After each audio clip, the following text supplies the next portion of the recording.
السلام عليكم ورحمة الله وبركاته.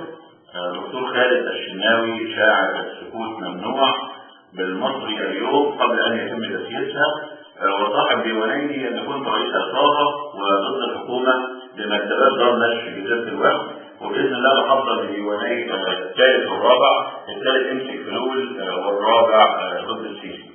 حلقة اليوم رباعيات ضد السيسي، الحلقة الثانية. الرباعية الأولى: كمل جميلك علشان الحرامية مشتاقين للنهب. كمل جميلك ده انت ليهم اخ وام واب. كمل جميلك اصل السرقه بدمهم ادمان. كمل جميلك علشان يبصوا دم الشعب وعجبه. الرباعيه الثانيه: مولد 6 السيسي فاضل عليه ايام، وكل حرامي بيفكر هو هيسرق كام، وكذابين الزلفه هيرضوا بالفتافيت، والله ما هتشوفوها ولا حتى في الاحلام وعجبي.